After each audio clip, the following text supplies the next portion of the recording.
വൈക്കത്തഷ്ടമി നാളിൽ ഞാനൊരു വഞ്ചിക്കാരിയെ കണ്ടു.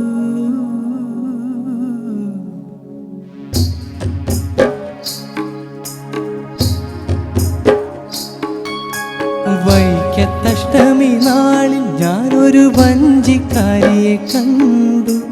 വാഗപ്പൂമരച്ചോട്ടിൽ നിന്നപ്പോൾ വളകിലുക്കം കേട്ടു.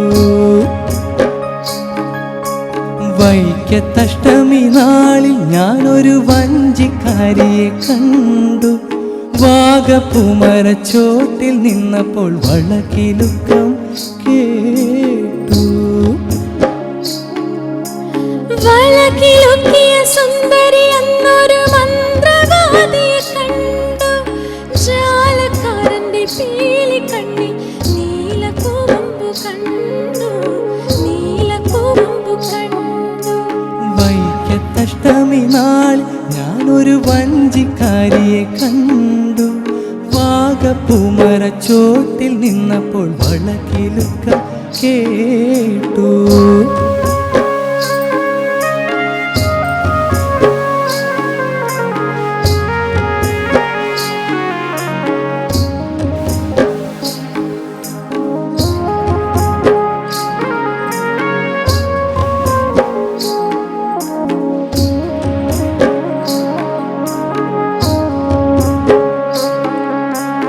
ആറിനക്കരെ നീന്തിക്കേറാ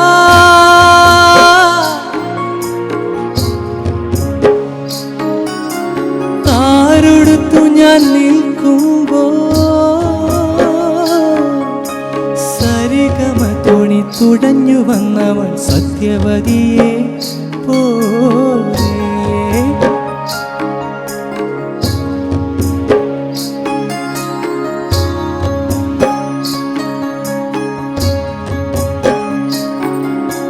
വഞ്ചിയിൽ വച്ചു മായക്കാരൻ മഹർഷിയായി തീർന്നു.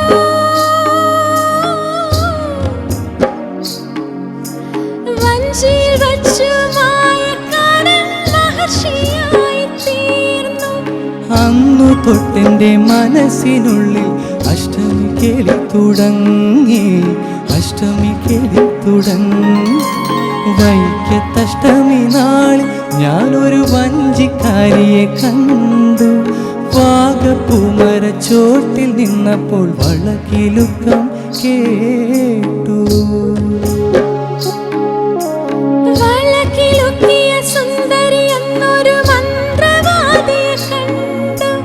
ജാലക്കാരന്റെ പീലി കണ്ണി നീലക്കൂവമ്പു കണ്ടു, നീലക്കൂവമ്പു കണ്ടു.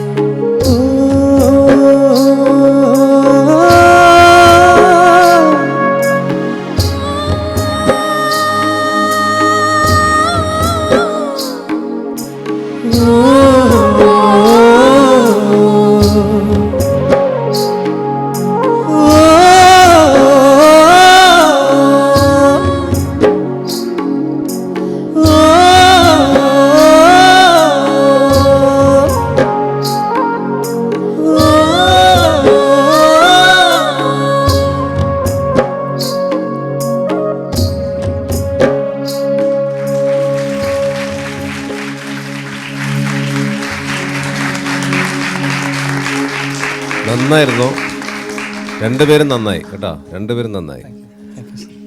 ആതിരയ്ക്ക് ഈ വഞ്ചിക്കാരി എന്ന് വെച്ചിട്ട് ജോബ് ഇടയ്ക്കിടയ്ക്ക് കൈ ഇങ്ങനെ കാണുമ്പോൾ ചെറിയൊരു നാണമൊക്കെ വന്നു. ഒറിജിനലായിട്ട് ഇച്ചിരി നാണം വന്നു. ആതിര സാരിയുടെ അകത്ത് കയറിയപ്പോ നാണം കൂടി ആതിരയാണ്. അതെ, അത് കൂടുതൽ ഇവര് പറഞ്ഞു നേരത്തെ ഇത്ര നാണമൊന്നും ഇല്ലായിരുന്നു പറഞ്ഞു, സാരി എടുത്തോണ്ടാന്ന് പറഞ്ഞു. നന്നായിരുന്നു, രണ്ടുപേരുടെയും പെർഫോമൻസും എല്ലാ രീതിയിലും നന്നായിരുന്നു കേട്ടോ. Thank you sir. ഈ ഓണ ഡ്രസ്സിലൊക്കെ വന്നതുകൊണ്ട് നല്ലൊരു സുഖമുണ്ട്, പ്രത്യേകിച്ച് ഈ പാട്ടും അസല് പാട്ടല്ലേ. പാട്ട് പാടിക്കൊണ്ടിരിക്കുമ്പോൾ ഞാൻ മനോജിയെ ശ്രദ്ധിക്കായിരുന്നു. മനോജി വേറൊരു ലോകത്തായിരുന്നു. ഉർവശി ചേച്ചിയായിട്ട് വഞ്ചിയിലായിരുന്നോ? അതല്ല, ഞാൻ വേറെ കാര്യം ചോദിക്കട്ടെ. ഇവിടെ വന്നപ്പോൾ ഞങ്ങൾക്ക് തോന്നിയതാണ്, അവിടെ നോക്കുമ്പോൾ ഞങ്ങളിങ്ങനെ ഈ സ്വയംവരത്തിന് ആൾക്കാരിരിക്കുന്നൊരു തോന്നുന്നുണ്ടോ? പഴയ രാജഭരണകാലത്ത്. കാരണം ഇങ്ങനെ ഒരുമാതിരി ഇങ്ങനെ ആ സമയത്ത് അറിയാമല്ലോ കാര്യങ്ങള്. അച്ഛൻ രാജാവ് ചെറുക്കനെ തേടി നടക്കുന്ന സമയത്ത് സുന്ദരന്മാരിക്കണോണ്ടാണോ ചോദിച്ചേ? എന്തായാലും ഞാനില്ല, എന്റെ ഭാര്യ അറിഞ്ഞ് എന്നെ വെറുതെ വിടത്തില്ല. അതുകൊണ്ട് ആണോ എല്ലാവരും നോക്കുകയാണെങ്കിൽ 4 ഉണ്ട്. അങ്ങനെ ഒരു ലുക്ക് ഉണ്ടല്ലേ 4 പേര് ഇങ്ങനെ നിരന്നിരിക്കുന്ന കാണുമ്പോ ഉണ്ടല്ലേ? അങ്ങനെ ഒന്നുമില്ല കേട്ടോ, ഞങ്ങൾ വെറുതെ ഇങ്ങനെ പാട്ട് രസിച്ചിരിക്കുകയാണ്. Okay, all the best. Thank you sir. Anyways, Job and Athira രണ്ടുപേരുടെയും ഈ സോങ് സെലക്ഷൻ വാസ് പെർഫെക്റ്റ്. നല്ല രസമായിരുന്നു. ജോബിൻ്റെ സാധാരണ ഉള്ളൊരു ഹിന്ദി സോങ്സ് ഉള്ളൊരു ടേസ്റ്റ് ഉള്ളൊരു വോയിസ് ആണ്. പക്ഷേ ഇൻസ്പൈറ്റ് ഓഫ് വിച്ച് മലയാളം സോങ്സിലും യു ആർ വെരി ഗുഡ് എന്നിപ്പോൾ 2ാമത്തെ പ്രാവശ്യം ഐ എം കൺവിൻസ്ഡ്. കണ്ണീർ പൂവിൻ്റെ കഴിഞ്ഞിട്ട് ഇന്ന് ഇത് കേട്ടപ്പോഴും എനിക്ക് I am getting even more convinced day by day that you are good in Malayalam also. എനിക്ക് ജോബിൻ്റെ പാട്ടിൽ ഇതിൽ തോന്നിയൊരു ചെറിയൊരു പ്രശ്നം എന്താണെന്ന് വെച്ചാൽ, ജോബിന് കുറച്ച് ഓടിപ്പോകാനുള്ള ടെൻഡൻസി ഉണ്ട്. ഈ ടൈമിങ്, ഈ റിതം കുറച്ചും കൂടിയും സ്ട്രോങ് ആയിരിക്കണം പാടുന്ന സമയത്ത്. Just be careful that you don't run around. അതായത് നമുക്ക് ആങ്സൈറ്റി കൂടാനുള്ളൊരു ടെൻഡൻസി വരരുത് speed. Just maintain that under control. Otherwise, expression, ചെറിയ സംഗതി ഗമകം all fantastic and mind blowing. എനിക്ക് ശരിക്കും നൊസ്റ്റാൾജിക് ഫീൽ തന്നെ കിട്ടിയത് കേട്ടപ്പോൾ. Very good. Thank you sir.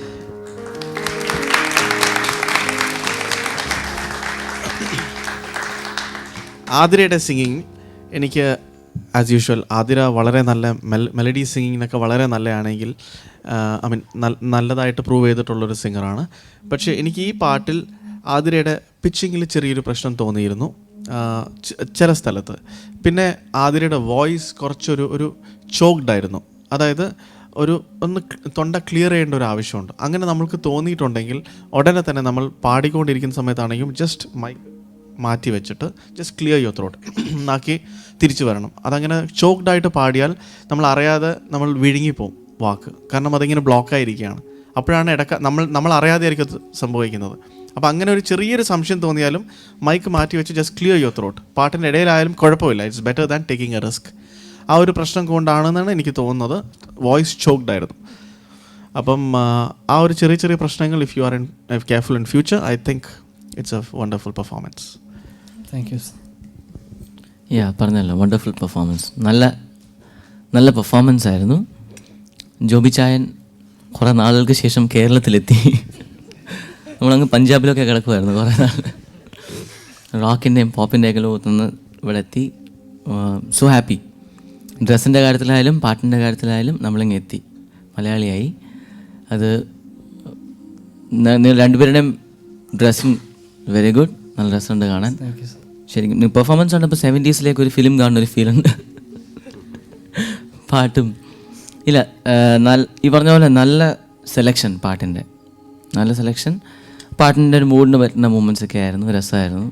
ശരിക്കും ഹാഡ് ഫൺ. കാണുന്നത് നല്ല എൻ്റർടൈനിങ് ആയിരുന്നു, നല്ല രസമുണ്ടായിരുന്നു. പിന്നെ പറയുമ്പോൾ പ്രോബ്ലംസും പറഞ്ഞതുപോലെ തന്നെ പിച്ചിങ് പ്രോബ്ലം രണ്ടുപേർക്കും അവിടെ ഇവിടെയൊക്കെ ഫീൽ ചെയ്തു. അതിലേക്ക് കുറച്ച് കൂടുതലായിട്ട് ഫീൽ ചെയ്തു. സ്റ്റാൻസൊക്കെ പാടുന്ന സമയത്തും അവസാനത്തെ ഹമ്മിങ് അവിടെയൊക്കെ തോന്നി. ഞാൻ ശരിക്കും പറഞ്ഞാൽ ജോബിന് ഈ ഒരു വേഷത്തിൽ ഞാൻ ഒട്ടും എക്സ്പെക്ട് ചെയ്തിട്ടുണ്ടായിരുന്നില്ല. പ്രത്യേകിച്ച് മുണ്ടൊക്കെ എടുത്ത് വന്നു കഴിഞ്ഞപ്പോൾ വേറൊരു പേഴ്സണാലിറ്റി പോലെ തോന്നി. എന്തായാലും എനിക്ക് പെർഫോമൻസ് ആസ്പെക്റ്റിൽ എനിക്ക് വളരെയധികം ഇഷ്ടപ്പെട്ടു രണ്ടുപേരുടെയും. എനിക്ക് തോന്നിയ ഇതെന്ന് വെച്ച് കഴിഞ്ഞാൽ, നമ്മളുടെ ബാലു പറഞ്ഞ പോലെ ചെറിയ പിച്ച് പ്രശ്നങ്ങൾ അവിടെ ഇവിടെ ഉണ്ടായിരുന്നു. ജോബിനും ഉണ്ടായിരുന്നു, ആദരിക്ക് ചില പൊസിഷനിൽ തോന്നി. പിന്നെ ഒരു ശ്വാസം എടുക്കാനൊരു ബുദ്ധിമുട്ട് കൊണ്ടാണോ എന്താ അറിയില്ല, ഈ ദീപക് പറഞ്ഞ പോലെ ഒരു ചെറിയൊരു വലിവ് ചില വരികൾ പറയുമ്പോൾ അടുത്ത വരിയിലേക്ക് എത്താൻ വേണ്ടി ഇങ്ങനെ ഒരു ബ്രത്ത് കിട്ടാണ്ടാണോ എന്നറിയില്ല. പിന്നെ അതിലൂടെ സ്പെഷ്യലായിട്ട് എനിക്കൊരു കാര്യം പറയാനുള്ളത്, മൈക്ക് പൊസിഷനിങ്. കഴിഞ്ഞ പ്രാവശ്യം നമ്മൾ പൊസിഷനിങ്ങിൻ്റെ കാര്യം പറഞ്ഞപ്പോൾ അത് വല്ലാണ്ട് അങ്ങ് നീണ്ടുപോയോ എന്ന് എനിക്കൊരു സംശയം. മൈക്ക് വളരെ ദൂരെ പിടിച്ച പാടിക്കൊണ്ടിരുന്ന പോലെ തോന്നി. ചില ഭാഗങ്ങൾ ഫുള്ളായിട്ട് അങ്ങ് പുറത്തേക്ക് വരാൻ പറ്റുന്നില്ല, എന്നുവെച്ചാൽ മൈക്ക് ഒത്തിരി ദൂരെ ആയതുകൊണ്ട്. ആ മൈക്ക് അടുത്ത് പിടിച്ചിട്ട് തന്നെ ഒത്തിരി ഹൈയിൽ പാടുന്ന സമയത്ത് മാത്രം ഇച്ചിരി അകത്തിയാൽ മതി. എന്തായാലും എനിക്ക് വളരെയധികം ഇഷ്ടപ്പെട്ടു performance. All the best. Thank U.